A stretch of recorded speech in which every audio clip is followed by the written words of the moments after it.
This here is Camas Bridge. Built in 1600, it's one of the many beautiful bridges that span the River Suir here in Ireland. And I cast my first ever fly here more than 40 years ago. And that fly happened to be a dry fly. Now there's been a lot of changes that have taken place in the space of 40 years. And I'm going to be talking about all of that and much more, and all things dry fly, right after this.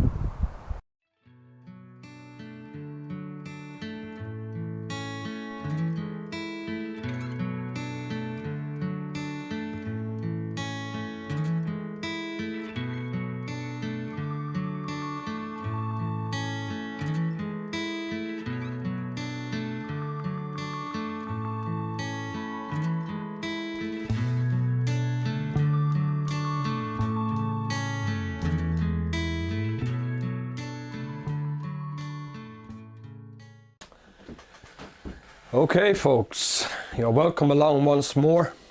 Tá míle fáilte roimh. This video is somewhat of a big task. I've taken on a big task here, dry fly fishing, all about dry fly fishing. There's a lot involved. I'm going to be delving into every aspect of dry fly fishing. There's just so much, there's just such a broad expanse of different things that I'm going to have to discuss and talk about and try to make clear before I actually go to the river at all. So, first of all, what I want to do is define the type of dry fly fishing I'm talking about. I'm talking about fishing for wild trout in rivers. And when I say a dry fly, what I mean is a fly that floats on the surface of the water, as opposed to, obviously, a fly that fishes subsurface, i.e. a wet fly or a nymph. So there are different types of dry flies. For instance, you have emergers, duns. There are numerous types and different designs of dry flies, but essentially they all amount to the same thing. They're floating flies.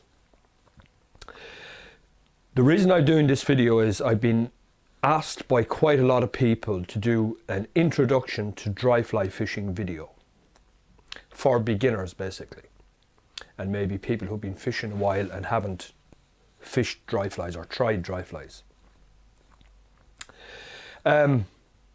Just to give you an example of the way things have changed in the 40 years or more that I've been fishing dry flies, just to give you an idea or a flavour and put everything into context, all the changes that have taken place in between times. My first ever fly that I ever fished was a dry fly. I had done various other different types of bait fishing and stuff previous to that. I think I was around 12 years old. And I was acting on the instructions of my father, who was also a lifelong angler. He was a fly angler all his life, and his father before him and generations before them. But I had a bad rod, basically. It was a worn out rod and a bad reel and a bad line as well. The lines that time, the first line I ever fished was a Kingfisher silk line, and it sank most of the time. We used to hang them on the washing line to dry them out, and they still sank. But anyway, to make the point, the reason he first attached a dry fly to my leader, such as it was it was the obvious choice, because trout rose virtually every day. There hardly a day passed when trout didn't feed at the surface, either throughout the whole day or at some point during the day. And oftentimes they might rise in the morning for an hour and a half, and then maybe in the afternoon for another hour and a half, and then possibly even in the evening time again. And that happened almost every day. So it was obvious then that a dry fly was the way to go. So I fished my first ever dry fly. I didn't catch any fish on the first or the second or maybe even the third or fourth occasion, but I eventually started to catch fish, and I've been fishing the dry fly ever since. And given the choice, although I love nymph fishing all styles of nymph fishing, Euro, nymphing, and I love the upstream nymph as well. But given the choice, if I was forced to choose, I'd definitely choose the dry fly. It's my favourite way to fish. So the changes that have taken place in the meantime, there's been huge changes in terms of the insects on the rivers. They've declined massively. Like the rivers that I fish, like all rivers everywhere, there's a huge decline in the number of species and the amount in a given species of flies that hatch. So like, whereas before you could go to the river with a reasonable expectation that trout would rise at some point during the day, there's no guarantee anymore. In fact, it's difficult now to get a day where there are trout rising. So that's one of the huge changes that have taken place. And of course, the fly fishing culture has changed as well. I recently ran into two anglers who were what I'd term relative newcomers to the sport. They'd been fishing, both of them had been fishing for approximately 6 or 7 years. So we got to talk about fly fishing as fly fishers do. And I discovered that neither of them had ever cast a dry fly. They'd been fishing for 6 or 7 years and they'd never fished a dry fly. And they told me they had no experience of it whatsoever. They'd only ever fished Euro nymph. That was the only method they knew. So take away their beaded nymphs and they'd be lost. I think they're missing out. So that was part of the reason that I said I'd do this video, that it might inspire people like them to actually try the dry fly and just to see how pleasurable and joyful it actually is. And of course, it's another technique, isn't it? It's another string for your bow, so to speak. And although Euro nymphing is a great technique and you catch a lot of fish, there's no question about that. It's quite skillful in its own way, but I think the dry fly fishing is definitely the be all and end all of fly fishing as far as I'm concerned, and is probably probably requires the most skill. So I hope that people like I've described who are newcomers to the sport, and it seems to be the way it's going now, the majority of people coming into the sport are coming in through Euro nymphing, and they tend to stick to that because, of course, it's a very successful method and catch plenty of trout. So I hope this is making sense, and that if you're a newcomer to the sport, that you'll give the dry fly a try.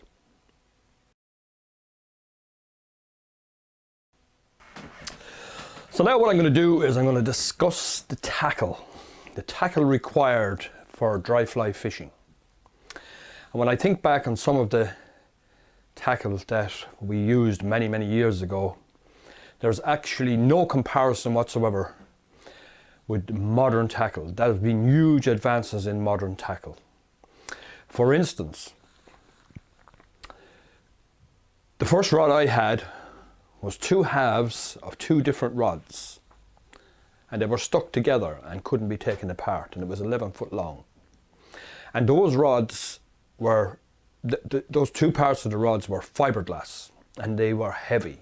But not only that, because the fiberglass wore out over many years by the previous owner, or maybe even the owners, if I held that rod in my hand and gave it a shake and then held my hand still, that rod wouldn't stop shaking for 5 minutes. It was just completely, what we call here, knackered. It was completely finished, but it was all I had, and I made the best of it.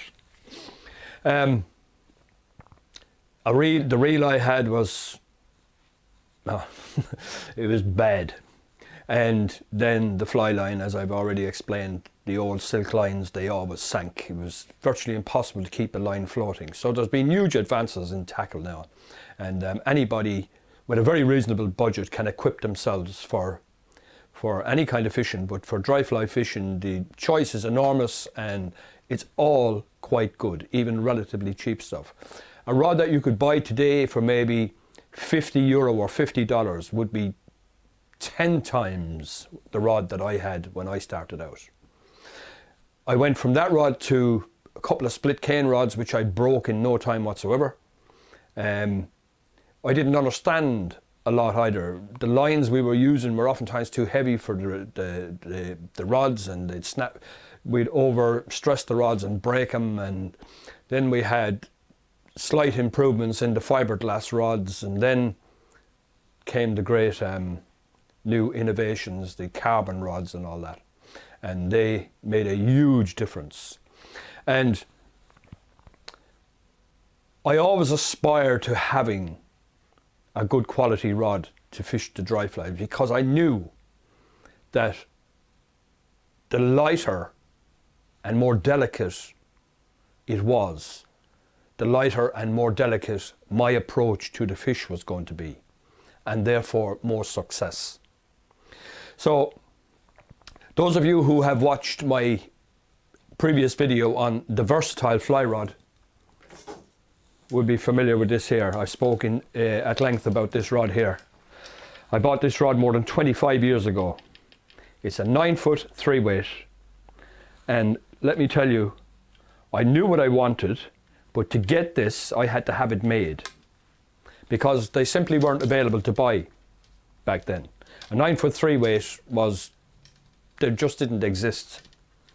So I got a guy to make this for me, and it's super light, and I've had it for, like I say, more than 25 years, and caught a lot of trout on it. The reel that I have now, very light reel on it as well, and I have a floating fly line, like I've spoken about before. The fly line, I have a bit of a thing about fly lines.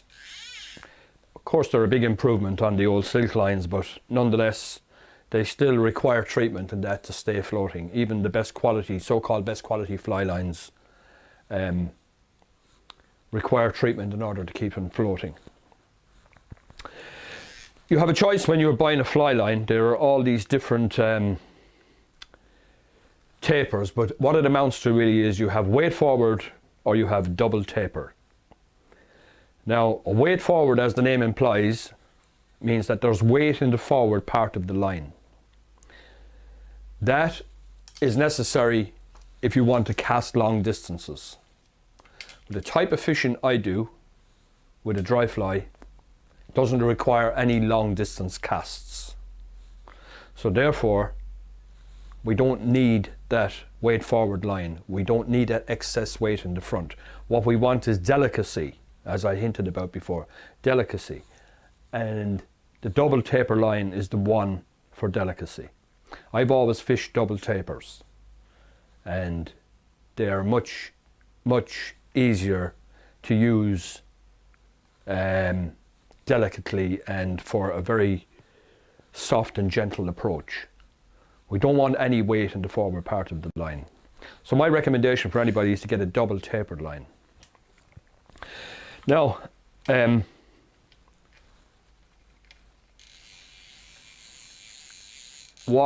way I attach my leader to the fly line is, you'll notice I have this little piece here. It's roughly 8 or 10 inches long. It's a high-vis piece of nylon. It's 20 pounds break and strain. Now, I always have this attached to this fly line, whether I'm fishing upstream nymph or dry fly fishing. I'll explain the reason why in a minute. This here is a tapered leader. It's 12 foot long, and it goes down to 6x, which is approximately 3.5 pounds, I think. And a 6x tapered leader I would use typically throughout the months of April and May, because we have relatively high water, and 6x is fine for fishing dry flies, or for that matter, upstream nymphs. I would then, as the summer goes on, I would use the same leader, but I would then attach a lighter piece of tippet to the front of it. But anyway, the reason I leave this on is if I'm dry fly fishing and they stop rising, or if I go to the river and they're not rising at all, I can just tie on a single nymph or even two nymphs and I can upstream nymph. Hence, this little piece is a permanent addition to the fly line. And it makes no real difference or doesn't affect the taper on the tapered leader. It works just fine. So that's what I use for dry fly fishing. The lighter the tackle, the more delicate and light the approach. And that's what's required when you're fishing for spooky wild trout. You need to have a very, very delicate approach, because wild trout, they're very much attuned to their environment and they know everything that goes on in their own little environment. So anything that happens out of the ordinary, they're immediately suspicious. So therefore, if you make a clumsy cast, or if they detect anything, if they see you in particular, any of those things will stop them feeding immediately. And nobody I know has ever caught a spooked trout. They just won't fall for the trick at all. You need to be able to fish them without them knowing that you're fishing for them. And that requires delicacy. I watch newcomers sometimes approach a piece of water, and it's so obvious to me the way they approach the piece of water that they've scared off every fish in the area. Or maybe they've approached it reasonably well, but the way that they're using their rod and reel, or their rod and line, they're alerting the fish to their presence. They're making the fish suspicious. So what you have to do is you need to deliver your fly to them, and that fly has to appear to that fish much the same as the last fly that he ate. That he doesn't suspect anything. He just sees it as just another fly. So that's the real skill in fly fishing, or at least part of it, is to be able to present your fly to them so that it appears to them as if it were the last fly that they took. That they don't suspect anything. And that requires a fair level of skill. There are a number of things you will need to learn in order to be able to present a dry fly properly, so that the fish doesn't know that it's attached to your line and attached to you. So that's a little bit of talk about the tackle. What else do you need? Waders, and as I always say, eye protection. I wear glasses all the time, so I have eye protection all the time. And a peaked cap to keep the sun off your eyes. All these things. That's the equipment that you need. And what I'm going to talk about now is I'm going to talk about the flies in particular. So be sure to stay with me. Okay, folks, time to talk about flies. Probably one of the more critical components for obvious reasons. These two flies here are 2 of a dozen that were sold to a local fella here when he went in a tackle shop and he asked for some dry flies to fish on the local rivers. Now these are just 2 of a dozen that he bought, and they're a representative sample, if you like. And on the local rivers here, those 2 flies and the rest of them that he bought would be of very little use. I'd go so far as to say they would be totally useless. There's a few reasons for that, but principally because they in no way are representative of what the trout on those rivers typically eat. They're round about 3 times too big and usually overdressed. The amount of hackle and stuff, they're just completely and utterly useless. And this is what he was sold. So I'm going to take these out of here just temporarily. And I'm going to put these boys in. Now these are flies that I use to fish the local rivers. I tie these myself, and I've been using these for many years, and they are very, very effective. And the reason they are effective is that they approximate more or less what the local trout are expecting to see. If you ever get the opportunity to look at the natural insects, say for instance one lands on your rod or it lands in a bush nearby and you can observe it, if you have a look at it you'll see that it's a very, very delicate and fine little insect. And it looks nothing like this. And you might say it doesn't particularly look like these either. And that's true. But when a trout is rising, we'll say for a period throughout the day, and he's eating an insect of this size, we'll say for example a spurwing, which is typically size 18, and he's been eating size 18 flies all day, and you go to your tackle shop and you buy one of these flies and you put it up over him, the trout will rightly ignore it. And in the case of the local rivers here, when you cast a fly like that over the local trout, they'll treat it with disdain, and not only that, you'll more than likely scare the life out of them and put them down and stop them feeding, because they're simply not used to seeing flies of that size, and they become suspicious, and all you're doing is adding to their already more than adequate education, I would suggest. Now, like I said, these flies are not exact representations of specific insects.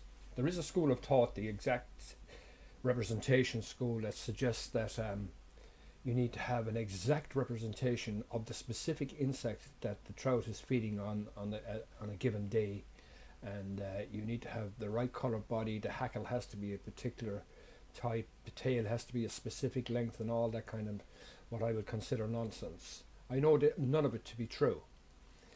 These flies don't represent anything specific. They're suggestions of a food item. And they look like the last food item that the trout ate, because they're the right size, they're small and delicate and light. And the trout, that's what the trout is expecting to see. I'm often asked questions about this particular subject, and I use an analogy to explain it. Take two people, one person is throwing the other person a tennis ball, and he throws the tennis ball to them maybe, for instance, 25 times, and on each occasion the other person catches the tennis ball, and then without the knowledge of that person they suddenly throw a basketball to them. Well, their response is going to be completely different. They'd likely jump out of the way, or in all reality they're unlikely to catch it like they did the tennis ball. And the same thing applies to a trout that's feeding on the size 18 or size 16 fly. And he gets into a sort of, if you like, he'd be sort of robotic, insofar as he takes a size 18, he takes another size 18, another size 18, and so on and so forth. And then all of a sudden, this guy arrives. What's he going to do? He's going to ignore it. So, there are my thoughts on flies. For the moment, I could give the day talking about flies and patterns and all the rest of it, but these are just a sample of some of the flies that I use, and quite successfully, and I'll prove it. I'll show you shortly how effective they actually are. And I think I've enough said about flies for the time being. May come back to the subject a bit later on in the video, but for the time being, I think that much will suffice.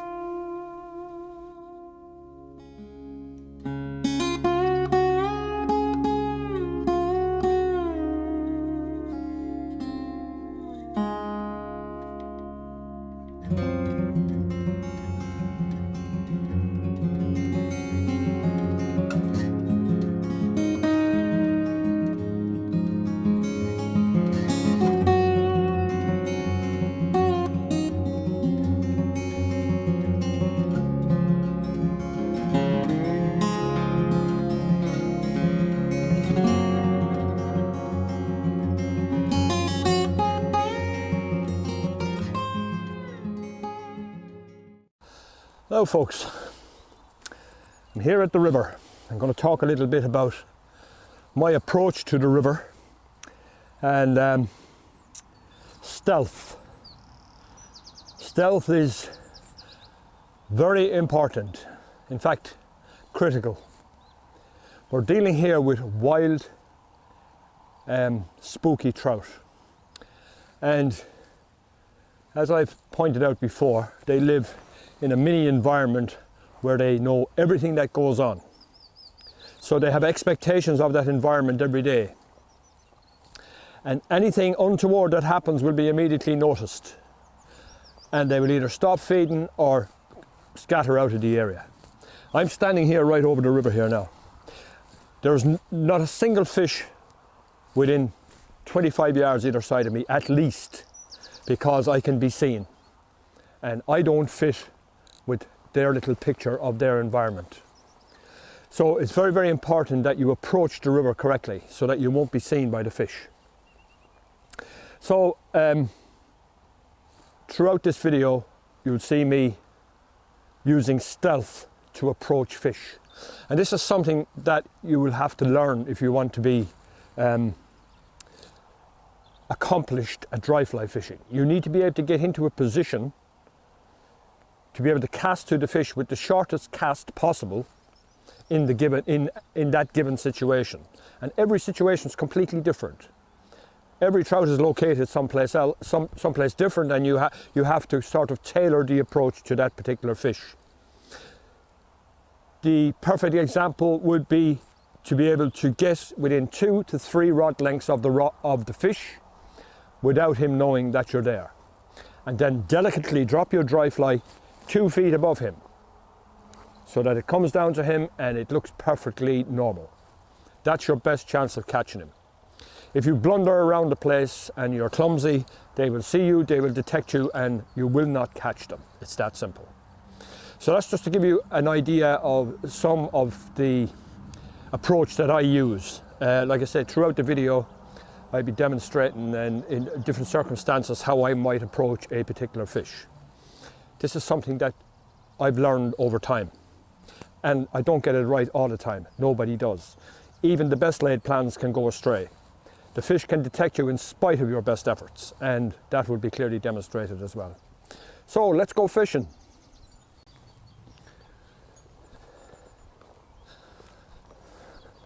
How to scare every fish in the river.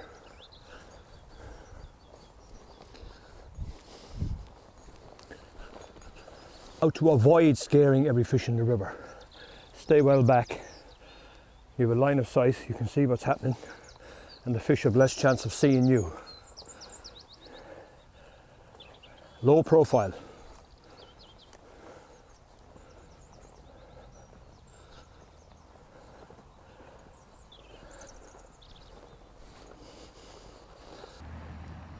Now, for those of you who are complete beginners and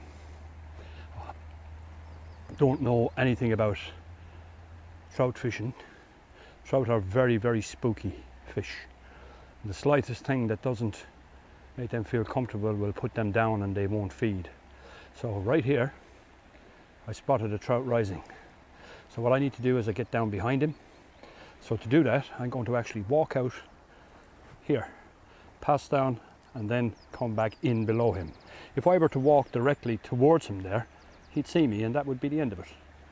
So, just a little tip. And I've sneaked into position, saw him rise just about there. So I'm just going to cast the fly up and hopefully get a response.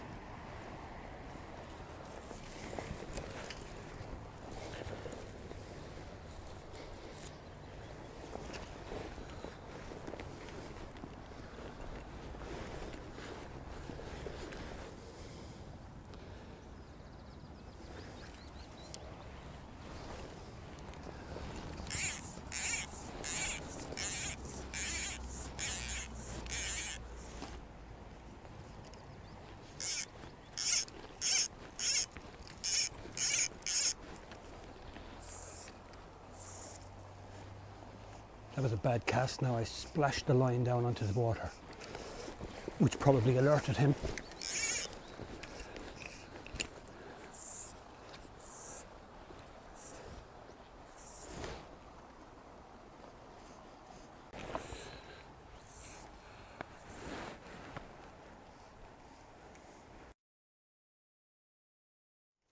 Got him.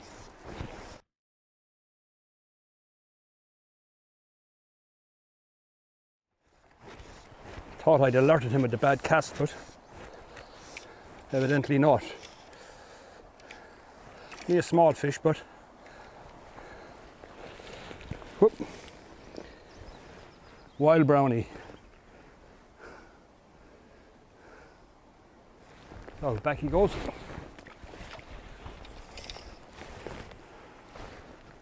Very satisfying even if it's only a small fish.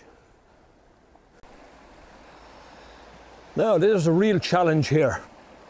There are a couple of trout rising fairly consistently just along here. Now they're near a bridge. That tells me one thing for sure, that they will be very well aware of the wiles of man. They will have been fished before and they will know exactly what's going on if the approach isn't perfect. This is a very difficult proposition to try and catch one of these trout, because I can't cast from behind them because of the bridge itself, and any entry into the river here scatters small fish and therefore scares any of the bigger ones. So what I'm going to do is I'm going to try and crawl over to here behind this tussock of rushes, and I will try a sort of a downstream mended cast, and I probably only get one cast out of it, because if I don't catch them on the first cast, my chances after that are probably zero, but I'm going to give it a try.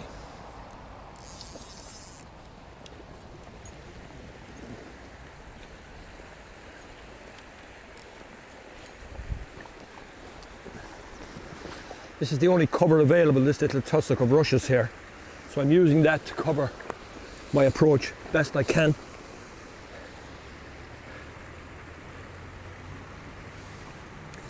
It's also likely when you creep into a position like this that there'll be a fish right here that will immediately see you. He'll go out along and he'll stop the rest of them from feeding, because fear in trout is contagious.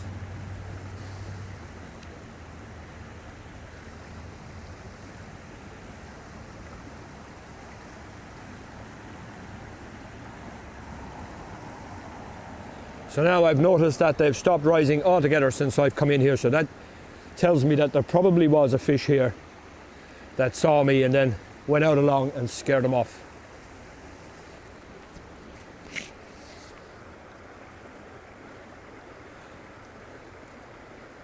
So as I've said earlier, even the best laid plans don't always work. But this is a very difficult proposition. This is particularly difficult.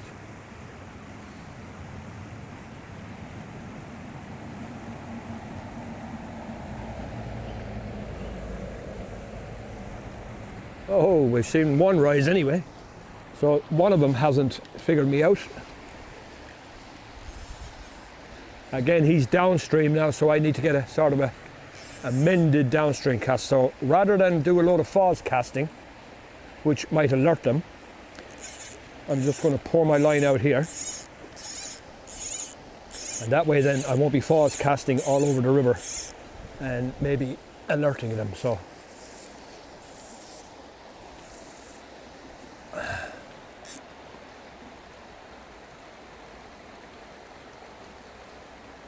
drag. Downstream cast is always difficult.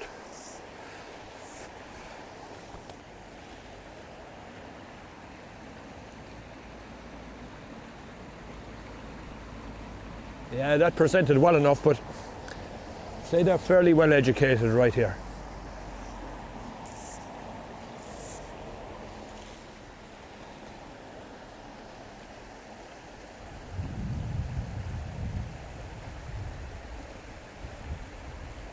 Yeah, they've seen it all before.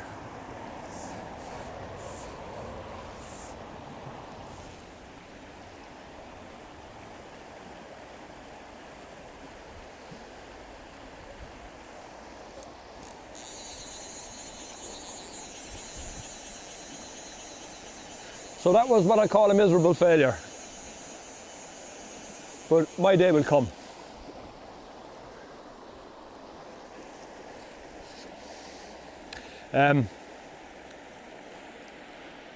Circumstances will change, they'll move to a different place. I'll be able to get at them a different approach to them, and it's inevitable that I will catch them at some point. I may even have to wait until the summer, until the evening fishing, until it gets almost dark, and then I'll be able to approach them much closer. So in the meantime, I bid you farewell.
Now I'm on my way out to a trout that rose out here roughly in line with that bush, and a difficult enough approach now.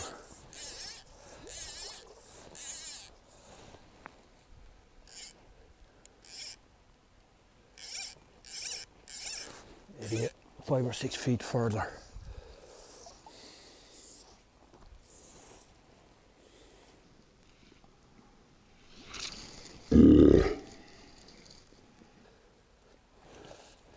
Broke off on him. He was a good fish. Now, just around this little bend here, fish just rose. So I'm gonna have to try and cast around that way, if you like, to get the fly to him. And obviously I'm going to sneak in here. Nice stealthy approach. So hopefully we'll get a response. All right.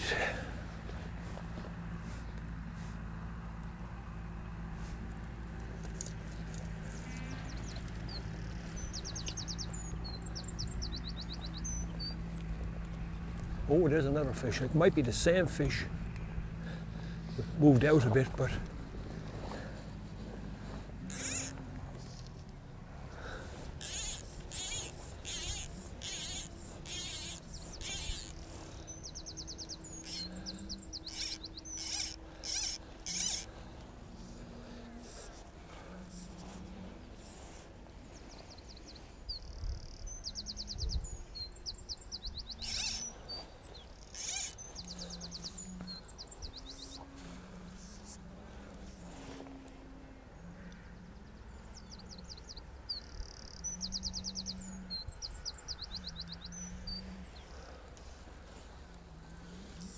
right, try and get it around the corner here.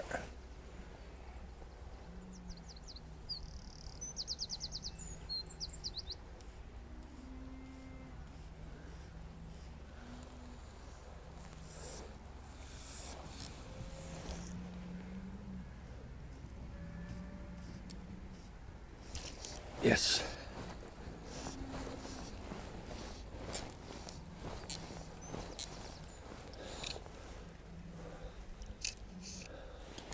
Strong fish.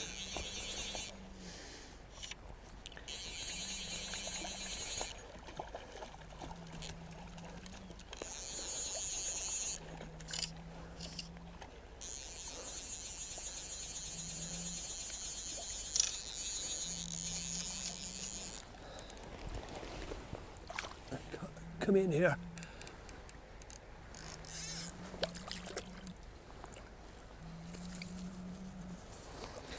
Beauty, eh?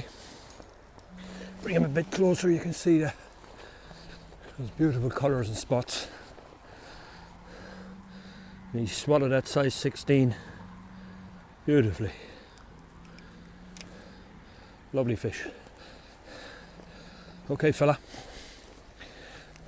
Back you go.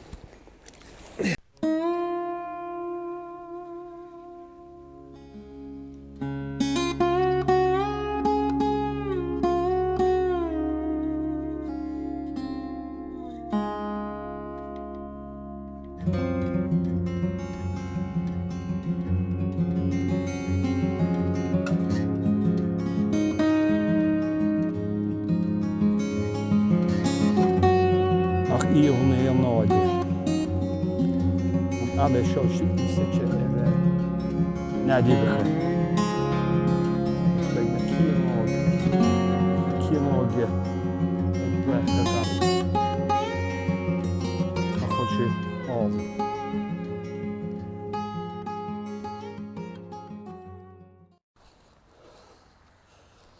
Right, folks, I'm going to talk now a little bit about presentation. And presentation is probably, outside of everything else, the most important aspect of fly fishing. If you want to succeed, your presentation has to be good. Now, presentation, what I mean by presentation is putting your fly to the fish so that when he looks at it, it appears to him to be just another fly, the same as the one he just ate a minute ago. So if you're casting to the trout, and I have my orange hat there, or cap if you'd like to call it, and we're going to imagine that's a trout. So I'm going to be casting from directly behind the trout. The river is flowing towards me, and that will, in all probability, get you a result. There we go, I caught the trout already. Now, much preferable to casting direct. If you cast direct to a trout, what happens is you line him. You put your leader over him, because the fly obviously has to go past him in order to come towards him.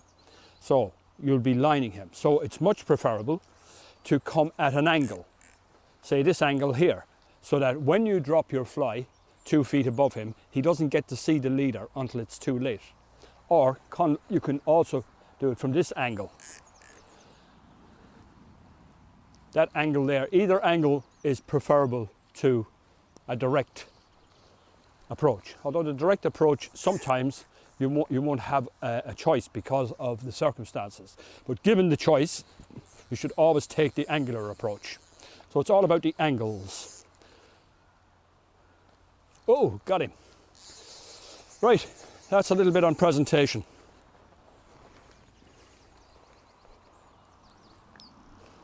Not very big, is he?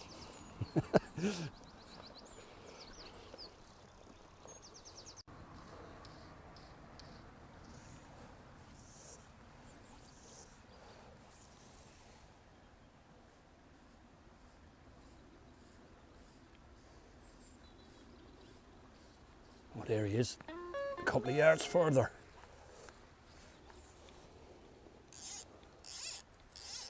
Now, rather than try and cast a couple of yards further, I'm going to move up a couple of yards further. And hopefully not be detected. Now, that should do the job.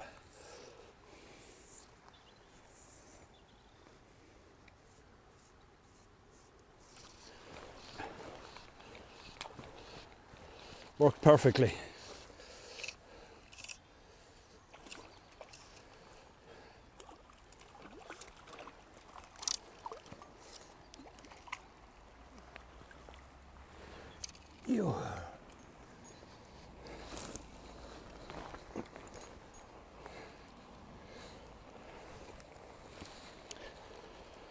Now,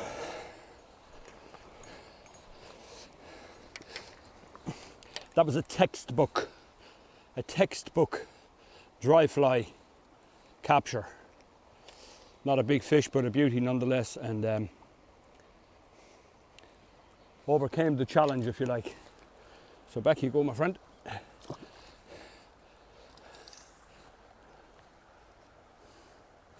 Stealth, and it's all about the angles, really. It's the angle that you put the fly to the trout.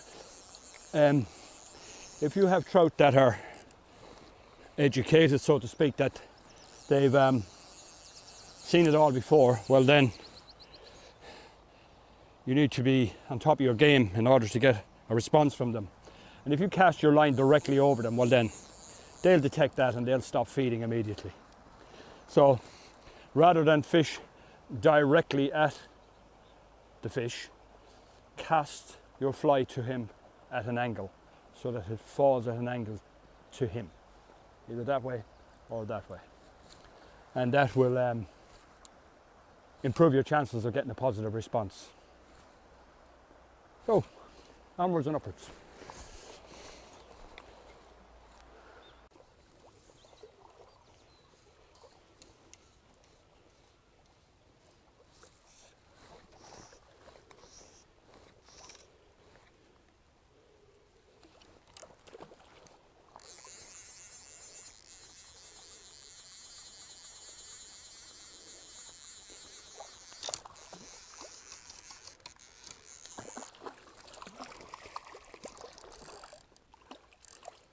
What a fat boy this fella is.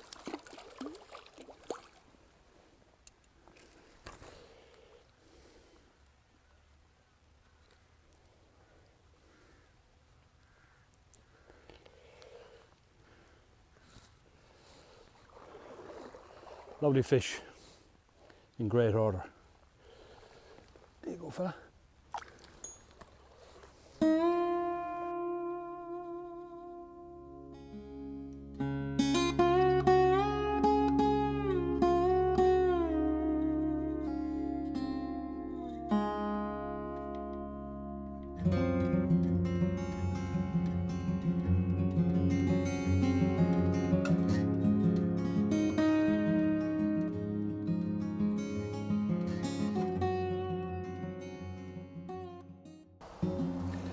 There can be days you're all fired up to go fishing. You arrive at the river, nothing happening.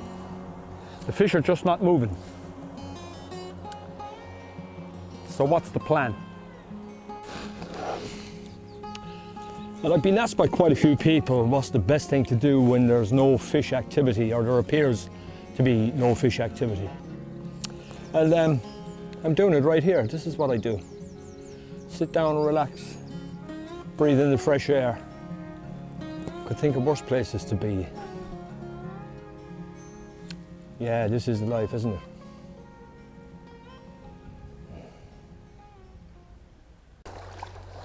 Now I'm on my way out along here. I've spotted a couple of trout rising here. Well, when I say rising, they've rose a couple of times. So let's send them a line.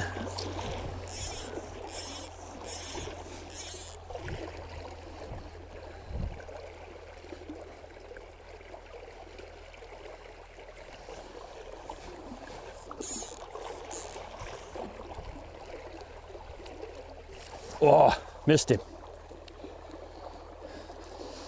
He took it all right, but I missed him for some reason.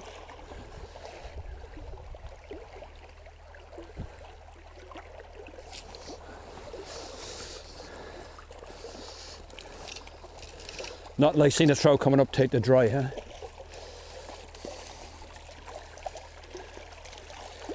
Yep.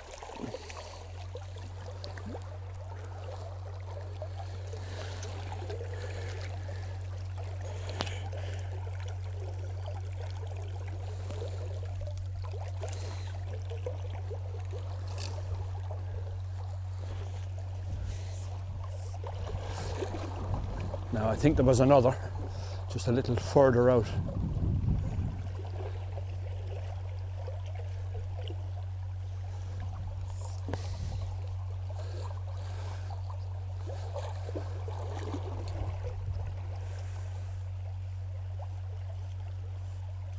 Can't see my small one.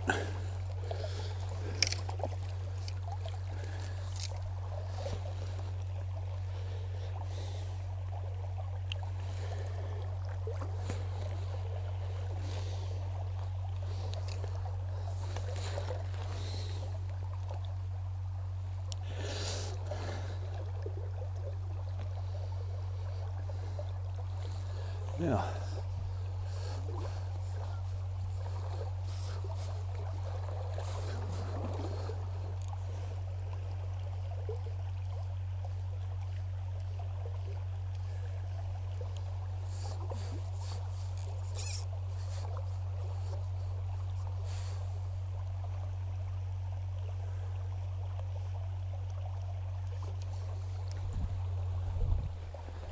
That's a little CDC fly, and unfortunately with CDC, after a couple of fish they get very wet and they tend to sink. So I'm going to take off that fly and put on something that will float a little better for longer. CDC flies are good, but there is that issue with them. So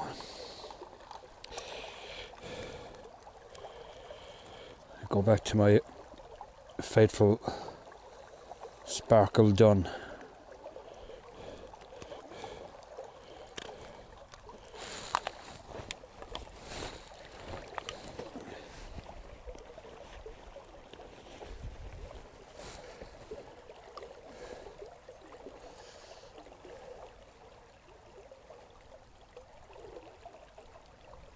So even though they're only rising now and again, if you can present the fly to them, they're obliging enough to take it. So here we go. Snip off the waist there now. A little bit of floatant.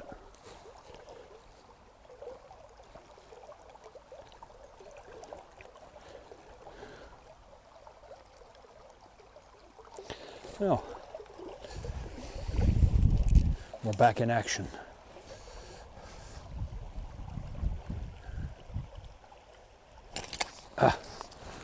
Took it immediately. We're only small fish though.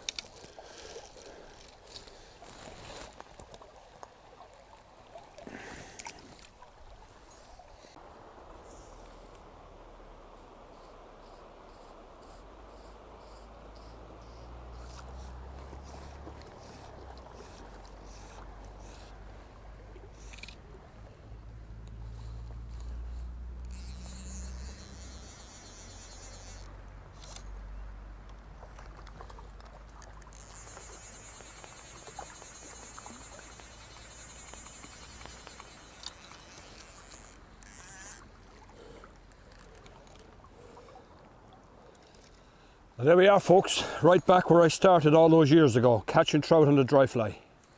Thanks very much for joining me on my little dry fly adventure, and I hope you enjoyed the film. And be sure to subscribe for future videos.